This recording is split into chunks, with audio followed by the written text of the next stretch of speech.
次の旅行どこに行こうか迷っているそこのあなた、一押しはです。というわけで東南アジア11カ国全て回った世界遺産マイスターの僕がおすすめする初心者向けおすすめ観光国ベスト3。どうも、世界エヴァンジェリストの坂本です。日本からすぐに行けてお手軽な旅行先東南アジアでも1回も行ったことないって人、あるいはほとんど行ったことないって方にとってはやっぱまだまだね、ちょっと治安不安やなとか、食べ物が体に合うかどうかわからんなとか、どうしようって思ってる方も多いと思うんですよね。ぶっちゃけ言います。治安悪いなってとこまだあります。ご飯が日本人の肌に合わんやろうなっていう地域もまだまだあります。けど一方でここはもう誰に勧めても問題ないやろうっていう場所も東南アジアいっぱいあるんですね。そういうおすすめのもう初心者であっても絶対にこれは間違いないやろうっていう場所を今回は3つ国に絞ってご紹介いたします。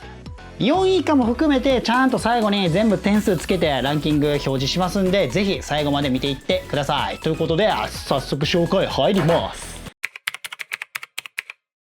第3位、ベトナム。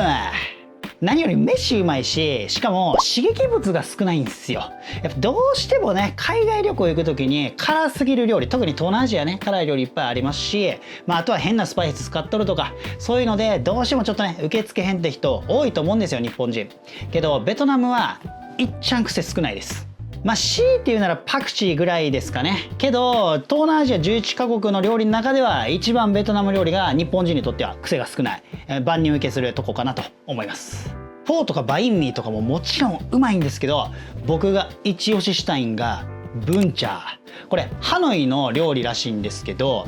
つけ麺ですわ、簡単に言ったら。すごい甘じょっぱいつけ汁に米のライスヌードルをねつけて食べるんですけど、これがね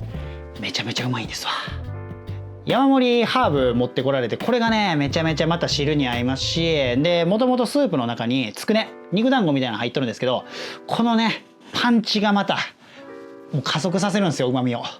そして何より味変が神で、ハノイとかベトナムで食うたらニンニクとか唐辛子ね山盛り持ってこられて、これ入れ放題ってお店もめっちゃ多いんですけど、もう最高なんですよ。僕はねマシマシ一択です。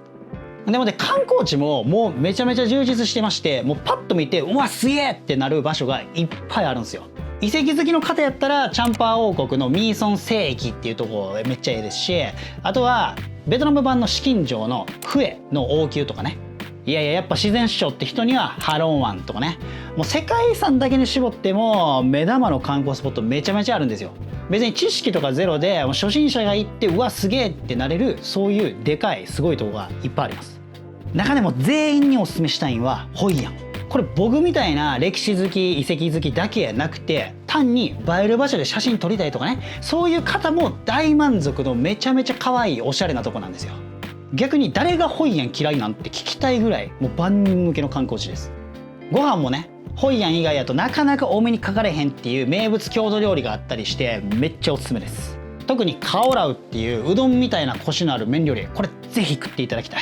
ベトナム全体として治安も東南アジアの中ではかなり上位の方ですし、あとは日本から直行便もガンガン飛んでます。ただ注意点2つあって、まず1つ目、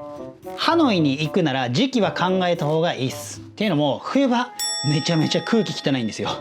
街はせっかく可愛いのにもう空気がね霞みすぎとって、うわなんやこの霧の街みたいになるんで、そこはちょっと時期考えていった方がいいかもしれないですね。あともう1個の注意点、フライトの遅延ほんまに多いっす。例えば2024年度で言うと、僕旅行と出張とで合わせて5回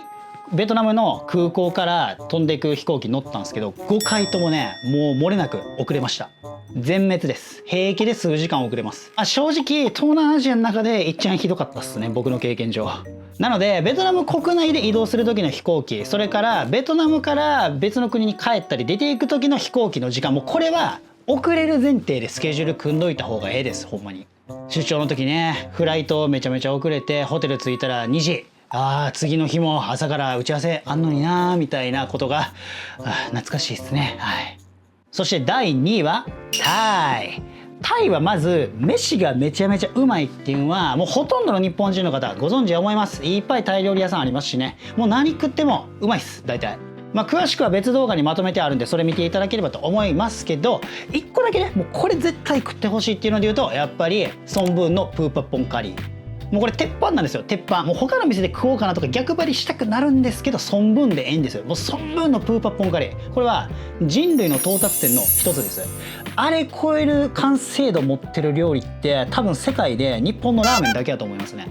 もう絶対食ってください、体育なら。ほんまに。あとマンゴーね。マンゴーって東南アジアやったらどこでも取れそうなイメージあるやないですか。けどタイのマンゴーがいっちゃんブランド力高いんですよ。マレーシアとかね、他の国行ってもこれはタイ産のマンゴーですとかいちいち書いてあったりしてね、タイ産のマンゴーってそんだけブランド価値あるんですよ。評価されてるんですよ。なのでマンゴースムージー、もうこれは絶対飲んだ方がいいです。日本に比べてめちゃめちゃ安いし、めちゃめちゃうまいです。有名店でとかやなくてもうね、どこで飲んでもうまいです。あとタイミルクティーのチャーイエン、あるいはチャータイって呼ばれるやつね。これはチャトラムーっていうお店のが一番有名なんですけど、まあこれもどこで飲んでもうまいっす。大概タイミルクティーも東南アジアの中だとかなり他国に浸透してまして、例えばインドネシアでも一時期流行っとった時期があったりとか、あとはブルネイとか行っても屋台で普通にタイミルクティー飲めたりとかね、これもめちゃめちゃもう評価されてますわ、東南アジア中で。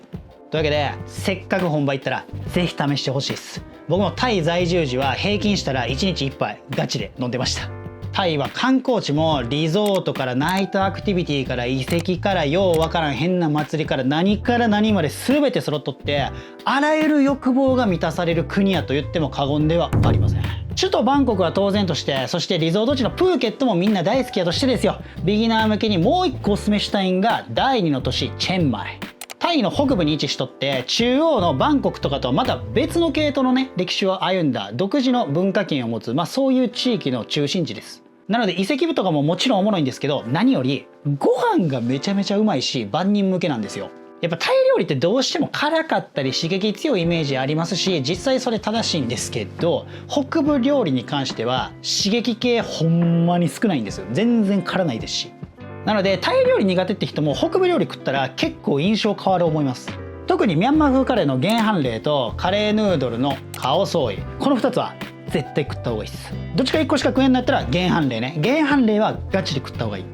遺跡ももう最高っす。でかいし綺麗し、世界遺産に登録される日もそんな遠ないと思いますよ。北部独自の歴史が感じられてね、めちゃめちゃいいっす。あとホテルとかカフェとかも地味にねウッディで可愛いとこめちゃめちゃいっぱいあるんで、女子旅とかでもバッチリとちゃいますかね。映えます。タイの注意点としては値切り交渉がしょっちゅうあるってことです。これ東南アジアやとほとんどの国地域でそんなもんなんですけど、大体やっぱ慣れるまではねちょっとストレスかかるかなと思います。ご飯屋さんとかは特に値切り必要ないんですけど、ナイトマーケットとかその辺で買い物したりとか、あとは乗り物乗る時ですね、こういう時に結構値切り交渉が入ります。とはいえタイは結構東南アジアの中でも話通じる方なんですよ。値切りも結構スムーズにいきます。ただ唯一の例外がバンコクのトゥクトゥク。もうねバンコクのトゥクトゥクめっちゃ高いし全然値段下げてくれません。これ僕がクレーマーなんやなくて、ほんまに地方やったらびっくりするぐらい安いんすよ。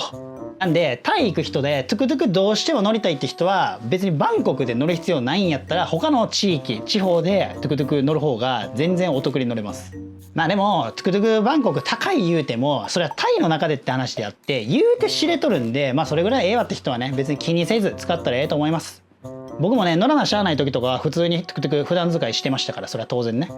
あとお酒が買えへん時間と日あるんでこれ要注意です。僕がタイ住んどった時とまた時間変わっとるらしいんで、これは調べてください。でもってその飲めへん日っていうのもこれ基本仏教系の祝日の日なんですけど、それもね年に5日ぐらいかな確か設定されてるはずなんで、それも要チェックって感じですね。あとお寺の境内とかその付近とか飲酒禁止です。これも気をつけてくださいね。そして栄えあるビギナー向け第1位はシンガポール。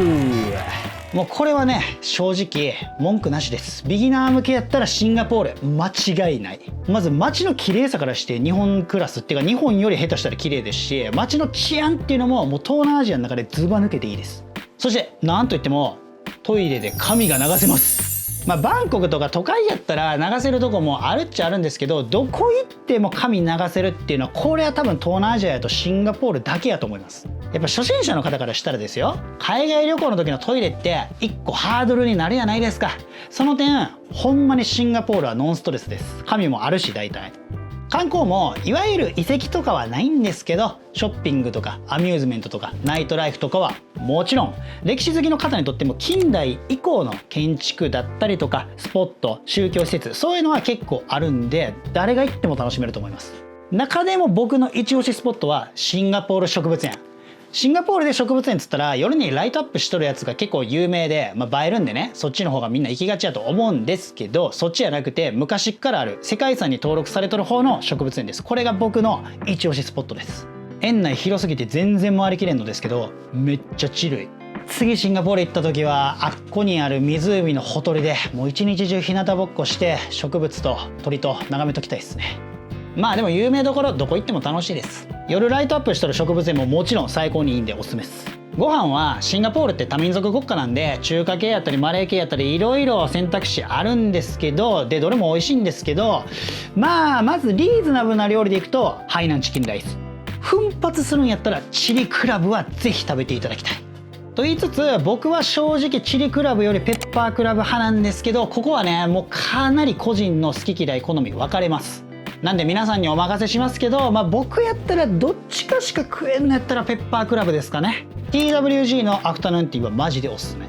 あんま飲んだことないっていう人はね、1837っていう TWG の鉄板のブラックティーがあるんで、これとりあえず頼んどけばええですよ、お茶に関しては。それ以外やとその時の気分によるんですけど、とりあえず避けといた方がいいなってとこだけお伝えしておくと、アールグレイ、これはねスイーツの香りとかを相殺しがちなんですよ。アールグレイって香りがすんごい強いんでね。なんでアールグレイは一旦避けといた方が実はね意外とええんとちゃうかなと思います。逆にアッサムとかは何とでも合うんでとりあえず無難なんですけど、でもせっかくね TWG みたいな有名店行くんやったら、そういうもうストレートな鉄板のやつを飲むっていうよりはフレーバーティーですよね。その店の特徴的なやつをいろいろ飲んだ方がいいかなと思います。店員さんに聞けばいいですよ。日本やと買えへんのどれですかとか、他の国で出回ってないフレーバーどれですかとかね、そういうの聞いて選んでいけばいいかなと思います。あとはこの料理に合うのどれですかとかね。この辺は TWG っていうよりも一般的なね紅茶をお店で楽しむ時の基本的な話です。そんな隙のないシンガポールも注意点が2点あります。まず1つは高い。もうね全部高いっす。ご飯に関してはねめっちゃ節約しよう思ったらほうかってとこだけで食っとけば日本のランチ代ぐらいで済みます。700円800円1000円とかで食べれるっちゃ食べれるけど、それ以外はほんまに大体高いです。特にホテルね、これ今の値上がりしまくっとる東京のホテル代ぐらいします。てか下手したら東京より高いっす。しかも狭い部屋多いんで、あんな何万円も出したのにこのサイズかってちょっとねがっかりするって人も多いかもしれません。もういっそのことマリーナベイサンズとか行った方がええんとちゃいますかね、奮発して。逆にシンガポールの相場考えたらマリーナベイサンズ割安まであります。その辺はしっかり調べて検討してください。最後に東南アジア11カ国のビギナー向けリストはこちら。ただあくまでこれビギナー向けですからね、そこ注意です。誰向けかでランキングはほんまに全然変わります。例えばカオスな旅がしたいとか異世界を体験したいとかであればシンガポールは最下位になると思います。それと海外旅行行く時タクシーは今の時代アプリやってのは皆さんご存知やと思うんですけど、東南アジアに関してはとりあえずグラブ、これ入れときゃ問題ないっす。ラオス、ブルネイ、東ティモールではグラブ使えないんですけど、それ以外の地域やったら大体使えます。もっと言うとインドネシアやとゴジェックっていうのが使えたり、タイやとボルトっていうのも使えますとかいろいろあります。こういう時はこのアプリの方がいいとかも細かいこと話し出したらいろいろあるんですけど、もうめんどくさいじゃないですか。なんでとりあえずグラブ入れとけばええと思います。というわけで以上ビギナー向けおすすめ東南アジア旅行先でした。このチャンネルでは東南アジア、タイを中心としたいろんな海外の情報をまとめて発信していきますんで、よかったらチャンネル登録、高評価よろしくお願いいたします。ショーステよ、旅へ出よう。